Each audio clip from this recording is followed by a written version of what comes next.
Muchas gracias a todas vosotras por estar hoy aquí. Y la verdad es que me hace especial ilusión este público tan selecto y tan entusiasta. Yo os voy a hablar de mi tema preferido.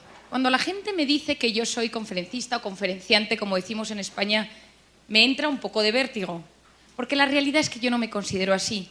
Yo me considero alguien que comparte lo que yo considero que ayuda a ser más feliz en la vida. Soy una persona que comparte. Yo me dedico a trabajar las emociones. Yo en mi consulta me he empezado a dar cuenta que aprendiendo a gestionar nuestras emociones podemos ser mucho más felices. Y he ido un poco más allá y he visto que aprendiendo a gestionar nuestras emociones tenemos menos enfermedades y nos encontramos mejor. Actualmente, desde hace un par de semanas, incluso he comenzado un proyecto de este tema relacionado con el cáncer. Por tanto, ¿por qué una psiquiatra? Porque una psiquiatra vende felicidad. Yo tengo la mejor profesión que existe. Cuando yo era pequeña, un día, según me cuenta mi madre, yo tenía 6 años, mi madre trabaja en banca y mi padre es psiquiatra. Y yo siempre decía que quería dedicarme a lo que mi madre hacía. Mi madre me llevó a su oficina y me dejó hablando con un cliente suyo, que yo estaba sentada en una mesa mientras ella se iba a hacer un recado, y le dijo al cliente: explícale a mi hija de manera sencilla a qué nos dedicamos nosotros en la banca. Según cuenta mi madre, ella llegó media hora más tarde y yo le estaba diciendo a este señor: le veo triste, ¿a usted le pasa algo? ¿Está mal con su mujer? ¿Sus hijos no se portan bien? Mi madre me dijo: dedícate a lo de tu padre. Desde los 6 años supe que lo mío era la psiquiatría, a pesar de que mis compañeras de clase me decían que eso era cuidar a los locos. Pero yo sabía que mi padre era un hombre que hacía mucho bien y ahí empecé. Yo he cambiado el rumbo de la psiquiatría actual porque me voy un punto más allá. Yo no trato, yo utilizo pastillas, medicación de vez en cuando, pero yo trabajo las emociones, trabajo los traumas, voy al interior del ser humano hasta conseguir desmontar ese nudo que nos bloquea y nos impide ser felices. Esto que veis aquí es un cromosoma, todos sabéis lo que es un cromosoma, tenemos en todos los núcleos de las células de nuestro organismo, tenemos nuestros cromosomas y luego tenemos el cromosoma X y el cromosoma Y. Y esta parte de la punta de la esquina, lo que está en verde, se denomina telómero. Los telómeros, y le dieron el premio Nobel a Elizabeth Blackburn hace unos años por este tema, lo que hacen es que miden, uno cuando lo mide sabe la edad biológica del ser humano. La gente enferma, la gente con cáncer, la gente estresada, tiene el telómero más corto, mientras que la gente que está sana tiene el telómero más largo. Voy a ir un punto más allá. Como decían al presentarme, yo trabajé en Camboya sacando niñas de la prostitución infantil. Las niñas violadas o los niños que tienen traumas infantiles, bullying, problemas, en la infancia separación traumática de los padres, tienen los telómeros más cortos desde pequeños. Si yo tomo al azar 2 personas de 50 años, misma edad, el que tenga el telómero más largo será aquel que tenga una mejor salud. 2 buenas noticias con respecto a esto. Lo primero de todo es que el optimismo y la ilusión alargan los telómeros. Por lo tanto, la felicidad y el optimismo es una garantía de salud para la vida. Hoy en día se ha demostrado que las personas que son capaces de mirar la vida desde un punto de vista más optimista, porque la felicidad no es lo que nos pasa, sino cómo interpretamos lo que nos pasa. Y si esa interpretación es optimista y es alegre, cambiamos nuestros genes.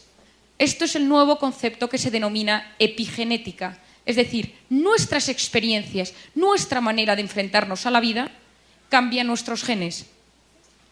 Las personas con hipertensión, diabetes, cáncer, Alzheimer, Parkinson van teniendo cada vez los telómeros más cortos. Es una garantía de salud. Hablar de felicidad es hablar del sentido que le damos a la vida. Lo que más me gusta es hablar de la felicidad porque todos aquí hemos venido porque queremos ser felices. No conozco a nadie que me diga: no, a mí no me importa ser un tío infeliz. Ese sí que está de tratamiento psiquiátrico fuerte. Porque en esta vida todos queremos ser felices. ¿Y qué es la felicidad? La felicidad no es hacer lo que uno quiere, sino querer lo que uno hace. La felicidad, cuando hablamos de felicidad, hablamos del sentido de la vida. Hablamos de una vida lograda. La felicidad no se da en la posada, como decía Cervantes, sino al borde del camino. Es una manera de vivir. no es solo yo quiero ser feliz, es cómo yo decido cada día aceptar las circunstancias que me rodean. La felicidad no es lo mismo que el bienestar. Hace unos años hicieron un estudio en Estados Unidos y quisieron describir exactamente qué era la felicidad. Y vieron que la felicidad tenía que ver con el bienestar, pero no, porque el bienestar es más subjetivo, el bienestar colma los sentidos, mientras que la felicidad colma el corazón. Es distinto. El bienestar, la seguridad, la comodidad, pero eso no es felicidad. Nosotros entendemos muchas veces la felicidad cuando no la tenemos, ante la muerte, ante el sufrimiento, ante el dolor. Ahí entendemos y decimos, ahora no soy feliz, en este momento lo entiendo. ¿Y cuál es el único antídoto real que existe para el sufrimiento? Solo hay uno, el amor. El amor a un ideal, decía Confucio, en las ideas se tiene, en los ideales, en las creencias se está. ¿Cuántas vidas ejemplares de personas leemos? Tomás Moro, políticos, personajes, santos, que gracias a sus ideales y a sus creencias fueron felices, a pesar de que las circunstancias eran duras. El amor a un ideal, el amor a una persona, el amor, la gran causa de nuestra vida, a la que no le voy a dedicar ni un minuto más, pero en el fondo de cada persona existen tesoros escondidos que solo el amor revela. El estar enamorado de alguien nos cambia el panorama vital. Y la tercera cosa que le quiero dedicar un poco más de tiempo, el amor a un recuerdo. No sé si alguna de vosotras ha leído el libro de Viktor Frankl, El hombre en busca de sentido, pero es un libro que recomiendo. Viktor Frankl, médico, psiquiatra, judío, que acaba en un campo de concentración en Auschwitz, y él empieza a darse cuenta que hay gente que se muere todos los días y otros que no mueren. Y empieza a investigar en el campo de concentración por qué hay algunos que no mueren. Y descubre que aquellos que tienen un sentido de su vida, un recuerdo de alguien o de algo del pasado, y se levantan pensando en ese recuerdo, esos son más felices y no mueren. En cambio, los que no tienen ningún recuerdo, los que no se agarran a nada del pasado, mueren. Tanto es así que hace 5 meses salió publicado un artículo de un premio Nobel japonés que hizo un experimento y vio qué pasaba en el cerebro de la gente cuando se le ponía a intentar recordar eventos del pasado gratificantes. Les hicieron resonancias magnéticas funcionales, aquellas de colores con imágenes, y se les decía y se les pedía que recordaran momentos alegres de su vida y que los describieran y que los pensaran y rememoraran.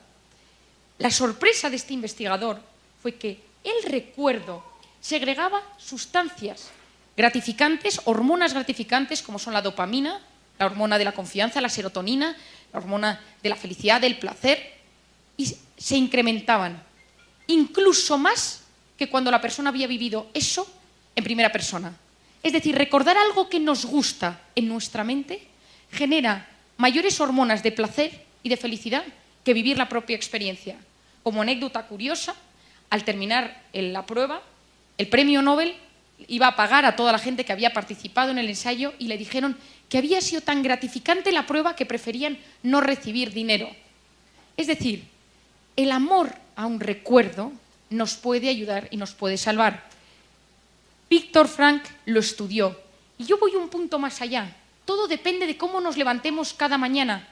Y él descubre la logoterapia, el sentido de la vida. El 80% de las personas no saben por qué se levantan cada mañana. Es un automatismo, nos olvidamos por qué nos levantamos. La felicidad viene por tener motivos por los que levantarse cada mañana.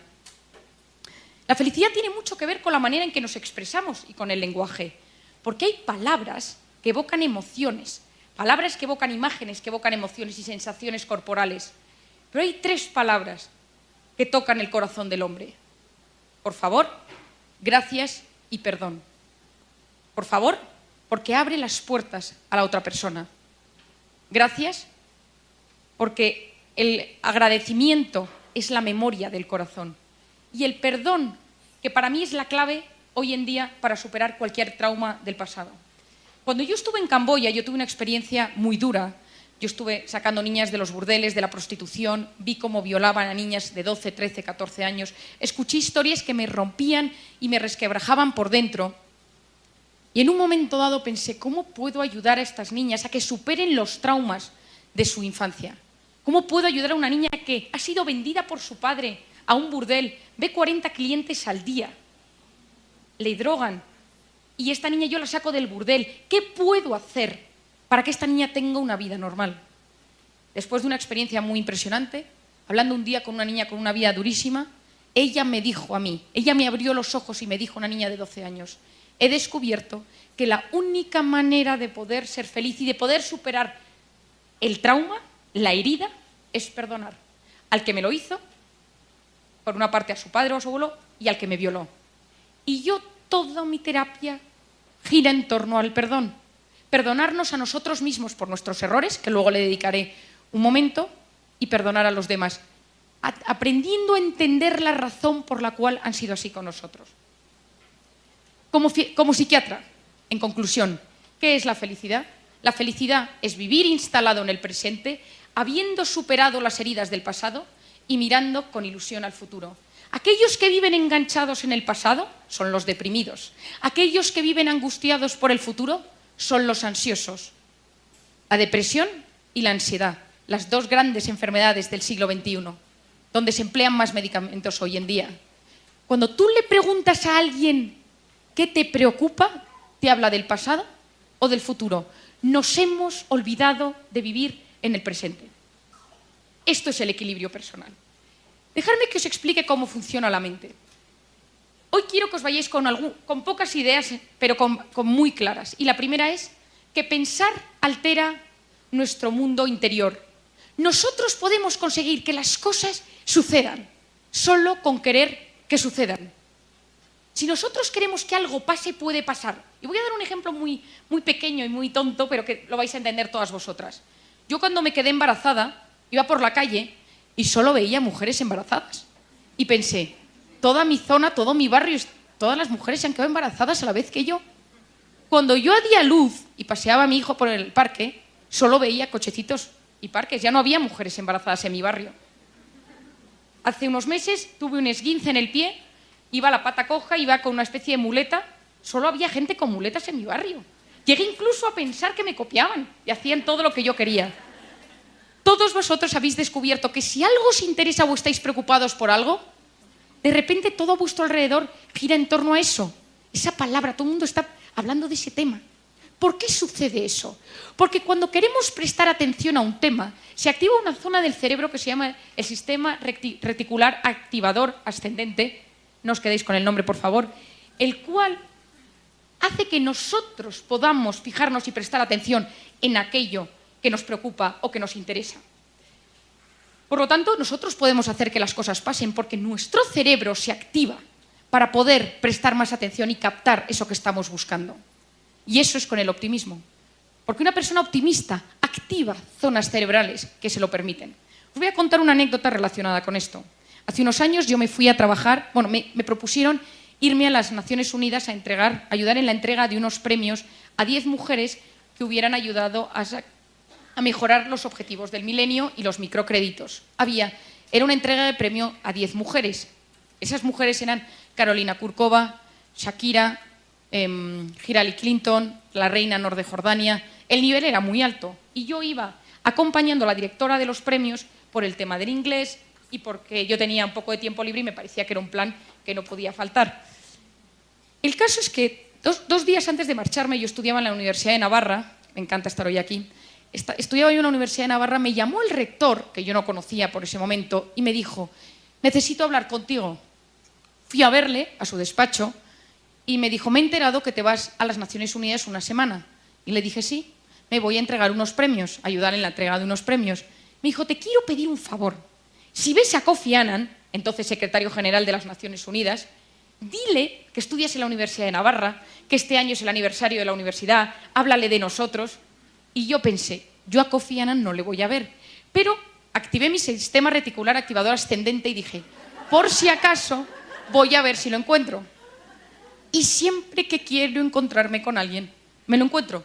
Porque la gente dice que tengo suerte, no es verdad. es cuestión de suerte, es que siempre estoy abierta a que me pasen cosas. Y hago un paréntesis. Yo soy absolutamente fan de Chayanne. Me encanta. La canción de Torero ha impulsado grandes momentos en mi vida.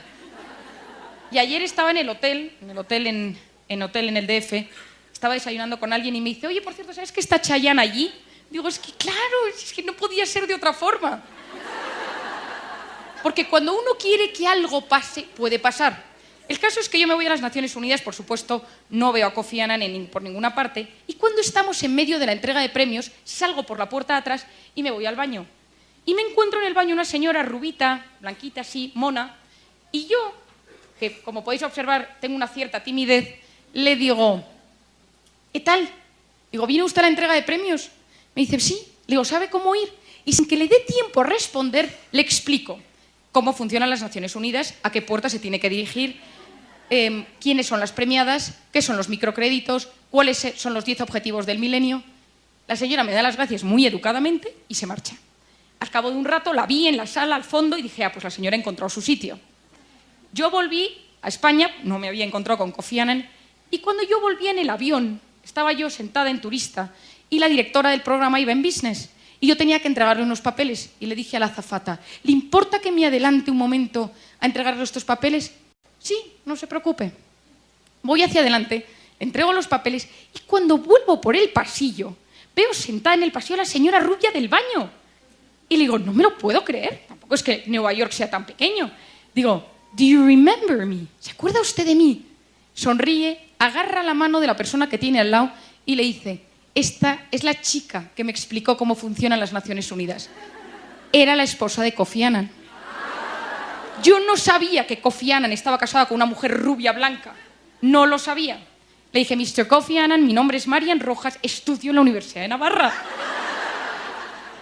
Cuando volví a España, llamé al rector y le dije, mensaje entregado. Si uno quiere que las cosas pasen, pueden pasar. Y esto es una de las ideas más importantes con las que quiero que os quedéis hoy. Ahora os voy a hablar de una hormona que a partir de hoy va a ser vuestra mejor amiga. En todas vuestras conversaciones vais a hablar de ella, que se llama el cortisol. Si ahora entra el bedel y dice ¡fuego!, todas nos levantamos y salimos corriendo a la puerta porque tenemos una hormona que es la hormona del estrés y la supervivencia que se llama el cortisol. Si no tuviéramos cortisol, nos quedaríamos sentadas y diríamos ¡ay! Pues vamos a ver cómo se quema el edificio, qué interesante. Por lo tanto, a pesar de que os voy a hablar de cosas muy negativas de esta hormona, es fundamental para la supervivencia. Es la famosa hormona que si uno se encuentra con un león delante, uno puede salir corriendo gracias a esta hormona. ¿Qué pasa? Que salimos fuera, nos dicen que hay fuego, estamos fuera y nos dicen no, ha sido una falsa alarma, es que está estropeado el sistema de alarmas. Y nos volvemos a sentar 10 minutos después, todas en el mismo sitio, y yo sigo con mi conferencia. Ninguna se sienta de la misma forma. Todo el mundo está como inquieto. Uno tiene como una sensación rara. Nadie puede olvidarse que ha salido corriendo por un posible fuego. ¿Por qué? Porque la hormona del cortisol tarda entre 6 y 8 horas en bajar y volver a sus niveles normales. Es decir, el pico es muy rápido, la bajada es lenta. Si uno va conduciendo, manejando por estas calles tan apasionantes y sin tráfico de Guadalajara, y uno tiene un frenazo, aunque no se dé con el coche de delante, uno tiene una sensación, una opresión y dice, ¡ay! Me ha pasado algo, ¿no? Imaginaros que seáis aquí sentadas y entonces uno empieza a pensar, ¿y si en verdad no está estropeada la alarma? ¿Y sí que hay un incendio y se ha equivocado el bedel? Estamos aquí, ¿cómo voy a salir yo? Porque estoy en medio. Entonces tendría que levantarme y empieza a agobiarse y a pensar qué pasaría. Se produce solo con pensarlo el mismo pico de cortisol.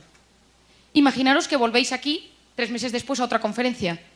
La persona que ha estado así de agobiada dice, no, yo me voy a poner cerca de la puerta porque yo no me fío. Pero en ese momento alguien le dice, no, siéntate conmigo, le sienta delante y se pasa toda la conferencia pensando, ¿y si hay un fuego? Se produce el mismo pico de cortisol. Es decir, solo con pensar en negativo nuestro cuerpo sufre exactamente como si eso estuviera sucediendo. Hace unos meses hice un experimento y se puso a voluntarios en una resonancia magnética funcional. Se les puso y se les dijo, imaginaros que os llaman para deciros ahora mismo que tu padre ha tenido un infarto. Imagínatelo. Y se les hacía pensar e imaginarse cómo vivirían. Y se vio que se producía un pico de cortisol en sangre fortísimo. 2 semanas después se hizo el mismo experimento y se les dijo: imaginaros que os llaman para deciros que habéis ganado 20 millones de dólares y no tenéis que pagar impuestos. Y en ese momento se vio que solo con imaginarse lo positivo se elevaban las hormonas de la dopamina y serotonina. ¿Qué pasa cuando el cortisol está elevado constantemente? Porque estamos constantemente preocupados. No olvidemos que el 90% de las cosas que nos preocupan nunca, jamás suceden. Vivimos constantemente preocupados por cosas que no van a pasar, pero nuestro cuerpo está sufriendo como si esas cosas estuvieran sucediendo. ¿Qué pasa cuando el cortisol está elevado durante mucho tiempo por estrés, por preocupación, por tensión? Porque tenemos un marido que no nos trata bien, porque tenemos una suegra terrible, porque nuestro hijo nos da problemas, porque tenemos algún tema económico que nos acucia. ¿Qué es lo que pasa con el cortisol? Que se eleva de manera crónica y produce 2 efectos, uno a nivel físico y otro a nivel psicológico. A nivel físico, desde la punta de la cabeza a la punta del pie, pérdida de pelo, tiembla el ojo, problemas para tragar, como la sensación de tener una bola aquí, problemas intestinales, colon irritable, infecciones de repetición, artritis, fibromialgia, migrañas, parestesias, es decir, que las manos o los pies uno tiene sensación de que se duermen, incluso taquicardias, sensación de que falta el aire. Eso son los síntomas físicos. Y los síntomas psicológicos son un cambio en los patrones de sueño. Uno dice: yo llevo un tiempo que no descanso bien, no estoy bien, me acuesto pero mi cabeza no consigue parar la cabeza. O al revés, me levanto por las mañanas, pero la sensación es de no haber descansado, o me levanto muchas veces por la noche y me despierto varias veces. Otro síntoma es fallos de memoria. Nosotros tenemos una zona en nuestro cerebro que se denomina el hipocampo, que es la zona de memoria y de retención de datos a corto plazo. El hipocampo, en su membrana, tiene muchos receptores de cortisol. Cuando uno está muy estresado y muy tenso, empieza a notar fallos de memoria. ¿Cuánta gente veo en mi consulta de 40 años que viene y dice: doctora, vengo por un inicio de Alzheimer? Eso no es Alzheimer, es estrés, tensión y hipocampo bloqueado por hormonas del cortisol. ¿Qué más sucede? Irritabilidad. El cortisol está muy encargado de la irritabilidad, esa sensación que tenemos de vez en cuando de que estamos enfadados con el mundo. Y de manera crónica, cuando esto sucede de manera crónica y el cortisol está constantemente elevado por estados de estrés crónico, uno llega a la depresión. Hay estados depresivos que tienen que ver con la ansiedad. Gente que dice: yo llevo 20 años tratada con antidepresivos, cuidado, que eso no es una depresión. Gente que dice: no respondo a antidepresivos, tengo una depresión, cuidado, que puede ser estados de estrés crónico y hay que tratar con otro tipo de medicación. ¿Cuáles son las maneras de librarnos del cortisol tóxico que tenemos en nuestro organismo? 5 consejos. El primero es hacer ejercicio. ¿Cuánta gente no puede ir a dormir? Y esto pasa seguro que con alguno de vuestros hijos o maridos, que salen muy estresados del trabajo y si no van a correr, si no van al gimnasio, si no hacen algo de ejercicio, no consiguen dormir. En España, en la calle Serrano, que están todos los bancos y los bufetes de abogados, hay un gimnasio que está ocupado desde las 8 hasta las 11 de la noche, lleno de ejecutivos, banqueros, abogados, etc. ¿Por qué? Porque el cortisol, cuando uno hace ejercicio, se elimina a través del hígado. Y por eso esa sensación, cuando uno ha hecho un día ejercicio, ha ido a correr, ha jugado un partido de tenis, ha nadado, que uno dice: ¿por qué me encuentro tan bien? Porque hemos eliminado mucho tóxico dentro de nuestro organismo, a la vez que se generan endorfinas. El segundo consejo es detectar quién cerca de nosotros es una persona tóxica. Todos tenemos a alguien cerca de nosotros que es tóxico. ¿Y qué es una persona tóxica? Esa persona que cuando nosotros llevamos 10 minutos con ella, nos ha enfadado, nos ha cambiado el ánimo, tenemos ganas de pegar a alguien, nos ha vaciado la batería de nuestro organismo. Hay gente que tiene esa fuerza. Lo malo es cuando es nuestro marido, porque lo tenemos todo el día ahí. Si es una persona a la que vemos una vez al año, no hay problema, porque la gente que ves una vez al año, pues más o menos la controlas. Pero ¿qué pasa cuando tienes una persona tóxica con la que vives todos los días? Esa gente tiene la capacidad de deshacerte, de desestabilizar tu día con una frase, una mirada, y lo más importante es decir: ¿quiénes son las personas tóxicas de mi vida? Porque cuando uno sabe quiénes son las personas tóxicas, uno puede trabajar con ello. ¿Cómo se lidia con una persona tóxica? Yo siempre digo que hay dos cosas. La primera es decir, ¿es un tóxico universal? Es decir, ¿todo el mundo le ve tóxico? ¿Todo el mundo piensa lo mismo de él? ¿O es un tóxico personal? Es decir, hay gente que le cae muy bien, hay gente que se lleva muy bien con esta persona, pero yo no le puedo soportar. No tiene nada que ver, porque si es un tóxico universal, pues bueno, quizá haya que eliminarle, pero esa persona, el tóxico universal, tiene un problema, porque tiene un problema personal, porque segrega esa mala vibración a todo el mundo. Pero cuando es un tóxico que es para nosotros, especialmente para nosotros, yo siempre digo que hay que hacer dos cosas. La primera es, ¿por qué me afecta tanto lo que me dice? ¿Y qué me genera lo que me dice? Es decir, si yo os voy a dar un ejemplo. Yo tengo una amiga mía que siempre que estoy con ella es muy tóxica. Y no sé por qué cuando llevo 10 minutos con ella me quiero ir. Y eso que yo manejo muy bien estas situaciones, pero tiene algo. Entonces el otro día empecé a analizarlo y dije, la primera cosa que pasa es que ella cuando está conmigo no, me ignora, no me habla, dice cosas que saben que me pueden herir, pero sin mirarme diciéndoselo a otro. Es decir, tengo motivos para saber que es una persona tóxica en mi vida, pero a mí esa persona consigue hacerme muy vulnerable, porque durante el tiempo que estoy con ella me quedo muy triste y me quedo muy apagada. Entonces yo dije, ¿por qué hace ella esto conmigo? ¿Y por qué esto me afecta a mí? ¿Por qué lo hace conmigo? Me di cuenta que ella se sentía insegura conmigo, entonces me atacaba de manera indirecta. Y por otra parte, a mí ella, en público, me hace sentir vulnerable porque ataca mis puntos débiles. Entonces hice dos cosas. La primera fue que cuando yo la veía, yo me acercaba a ella y le decía algo muy positivo, qué mona te veo, me encanta tu chaqueta, cosas que pudieran gustarle, o sea, que hacía, bloqueaba su ataque. Y por otra parte yo me puse un impermeable psicológico. Y cuando yo estaba con ellos estaba como una especie de burbuja en la cual sus palabras resbalaban por fuera. Y funcionan. Por otra parte, al igual que hablo de las personas tóxicas, tenemos que detectar quiénes son las personas vitamina, que son aquellas que con estar con ellas 10 minutos, un día que estamos tristes, preocupados, angustiados, sabemos que tienen la capacidad de devolvernos la salud, la vida y la alegría.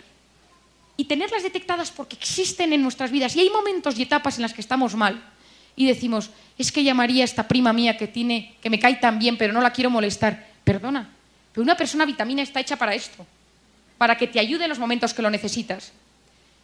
El tercer consejo son los pensamientos positivos. Cuando yo os hablo del cortisol, os hablo de que la ira, el nihilismo, la desesperanza, la tristeza, cuando estas existen se segrega cortisol y disminuye el riego sanguíneo en la corteza prefrontal izquierda del cerebro, que es la zona encargada de la toma de decisiones y la planificación. Cuando uno está enfadado, tiene menos sangre en la zona donde puede tomar decisiones. Cuando uno utiliza los pensamientos positivos, los mensajes cognitivos positivos, y dice, lo voy a conseguir, esto lo soluciono, se produce un aumento del riego sanguíneo en esa zona. Es decir, solo con pensar que las cosas nos pueden salir bien, alteramos nuestro cerebro. Tanto es así que hoy se ha visto que la gente que tiene curiosidad, ilusión, optimismo, se produce una neurogénesis de neuronas, es decir, lo que toda la vida habíamos estudiado, al menos yo en medicina, que las neuronas cuando morían para siempre, se ha descubierto en los últimos años que no es cierto. Podemos regenerar neuronas. Y una de las maneras de regenerar neuronas es a través del optimismo. Porque se ha observado que la gente que se levanta por la mañana con optimismo, con ilusión, al cabo de 2-3 semanas se produce un movimiento de neuronas de diferentes zonas de la corteza cerebral hacia el hipocampo y tenemos nuevas neuronas en la zona de memoria de aprendizaje. El optimismo cambia nuestras neuronas, modifica zonas cerebrales. El cuarto consejo es la meditación. Cuando yo hablo de la meditación, cuando yo empecé a estudiar todo este tema, estuve en Londres trabajando con un investigador que había publicado muchas cosas relacionadas con mindfulness. No sé si alguno ha ido a hablar de esto. Mindfulness es una técnica muy parecida al yoga, parecida a la oración, que tiene una tradición oriental, en la cual uno presta atención a cómo se siente físicamente mientras respira, con una característica principal. 2. Una atención plena a cómo uno se siente físicamente y uno se va fijando y uno se fija dónde se van los pensamientos y los vuelve a traer. Y por otra parte, con una sensación de abandono. Es decir, yo no puedo controlarlo todo, por lo tanto me abandono. Esto viene de la cultura oriental. A todos los psiquiatras de casi todos los hospitales de España nos han formado en mindfulness y en muchas empresas, en muchos hospitales, todas las mañanas antes de empezar a trabajar hay una sesión de 10 minutos de esto. En Estados Unidos está por todas partes. Cuando yo hablé con el investigador con el que yo trabajaba, el profesor Andrea Danese, yo le pregunté, ¿la oración de los cristianos, de los católicos, sirve? Y me dijo él, sí, siempre y cuando esté el centro de esa meditación sea el abandono. A mí me resulta mucho más fácil abandonarme en Dios que abandonarme en la nada. Pero en los asiáticos se abandonan en la nada y les va muy bien. En Estados Unidos se ha investigado esto hasta tal punto que hay varios investigadores que se han ido a los conventos y a los monasterios donde no existe el cáncer, el Parkinson, el Alzheimer, la hipertensión, la diabetes en los conventos de clausura. Y han estudiado qué pasa allí. La alimentación, tampoco es que coman tan bien. Yo conozco muy bien un convento de clausura, tampoco es que coman tan bien. Tampoco es que las condiciones meteorológicas sean las mejores, porque el convento que yo conozco ni tiene calefacción y hace muchísimo frío. ¿Qué es lo que hace que las monjas y los monjes no tengan cáncer en sus monasterios? Una de las hipótesis que se está barajando es la meditación. Se ha observado que la gente que medita 10 minutos al día, que reza, que medita tranquilamente, no que está preocupada y le da vueltas a temas, no es lo mismo. Que la gente que medita 10 minutos al día aumenta el grosor de la corteza cerebral, disminuye la hipertensión, la diabetes y el riesgo de enfermedades cardiovasculares. Acabo de publicar un capítulo en un libro hecho por un investigador español muy importante, en el cual él habla de todos los factores de riesgo de las enfermedades cardiovasculares y yo hablo del anti-aging mental y cardiovascular. Y la parte del capítulo que me pidieron que escribiera era de cómo la meditación y el mindfulness podía afectar al corazón. Y los resultados son asombrosos. Hoy en día en gente con cáncer, en gente con ictus, con infartos cerebrales, se ha observado que meditar hace incluso que la gente deje de tomar medicación. Y como quinto punto, el omega 3. El cortisol es una sustancia que segrega productos inflamatorios, tromboxano, proteoglicanos, es decir, moléculas interleuquinas, moléculas inflamatorias por todo el organismo. Es un inflamador del organismo. Por lo tanto, cuando uno está estresado, a la zona más vulnerable de nuestro organismo, en mi caso son los dientes, empiezo a tener dolor de dientes. La gente que tiene problemas intestinales empieza a tener problemas intestinales. Gente que tiene debilidad muscular tiene problemas musculares. El omega 3, que sirve para muchísimas cosas, pero en el caso que hoy nos atañe, frena la proliferación de todas esas sustancias. Hace como un protector, como un antiinflamatorio. Hoy en día la Asociación Americana de Psiquiatría recomienda el omega 3 asociado a todos los tratamientos psiquiátricos. Yo, por ejemplo, en las mujeres embarazadas con depresión, bajo la medicación vía oral y añado omega 3 y se ha visto que tiene el mismo resultado para la depresión en el embarazo. Los pacientes con esquizofrenia, trastornos bipolares, adicciones, etcétera, porque tiene muchas características positivas que ayudan. Os voy a dar de manera breve 7 consejos para conseguir gestionar bien nuestras emociones. Porque lo que a mí más me interesa hoy es que vosotros sepáis que para ser feliz y para tener buena salud y para tener, por todo lo que os he explicado del cerebro, de la epigenética, de las neuronas, del hipocampo, etcétera, una de las cosas que mejor nos puede ayudar es saber gestionar nuestras emociones. ¿Y eso cómo se hace? El primer punto es conocerse. Y cuando digo conocerse es conocerse de verdad. ¿Quién soy yo? Yo veo gente en mi consulta todos los días y les digo, descríbete, y me dice, bueno, yo soy simpática, la gente me quiere, tengo amigas. Digo, no, pero profundiza. No lo sé. Yo siempre hablo de que, y muchas veces lo utilizo para que la gente se conozca mejor y digo, háblame de ti y de cómo te ven los demás. Porque todos tenemos 3 facetas. La que mostramos a los demás, es decir, la que los demás ven. Por otra parte, lo que yo quiero mostrar a los demás y lo que en verdad soy. Lo que yo muestro a los demás es la imagen. Lo que yo creo que soy es el autoconcepto. Pero luego está la tercera faceta, que es la verdad. A mí cuando alguien me dice, es que no me conozco bien, le digo, ¿tu madre qué dice de ti? Que soy súper desordenado. ¿Eres desordenado? Yo creo que no. ¿Por qué tu madre dice que eres desordenado? Y así empiezo. ¿Por qué es importante conocerse?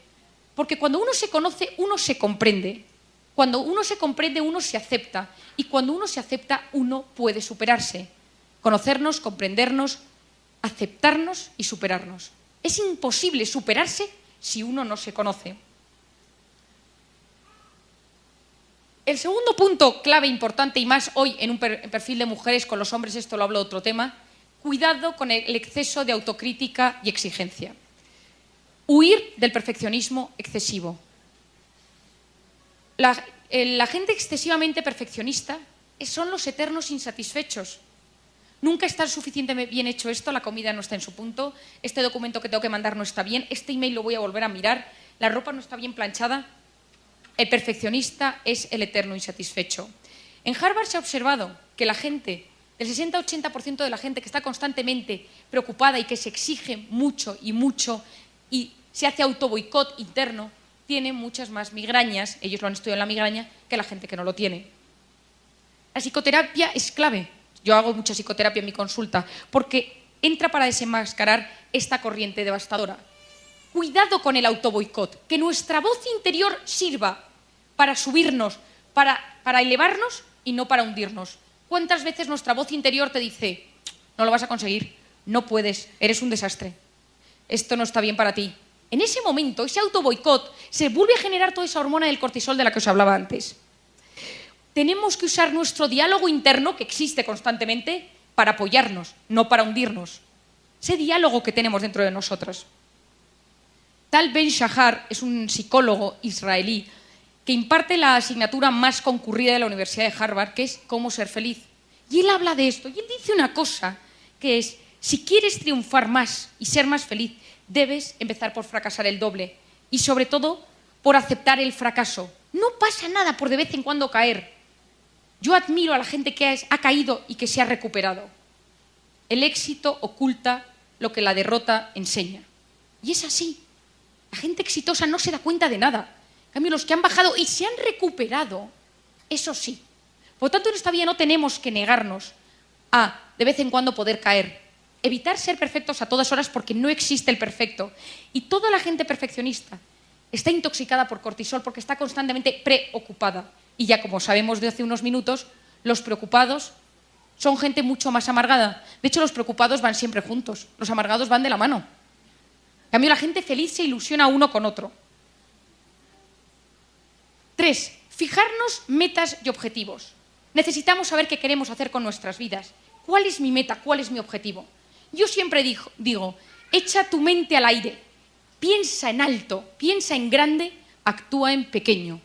Piensa en grande, actúa en pequeño.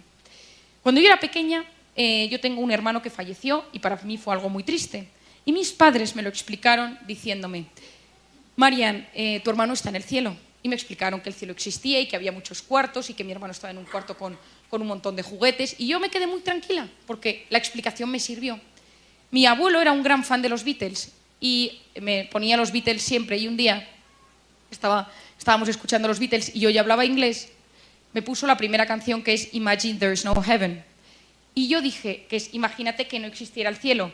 Y yo le dije a mi abuelo, ¿por qué los Beatles? ¿Por qué John Lennon puso que no existe el cielo cuando yo sé que existe el cielo porque mi hermano está ahí?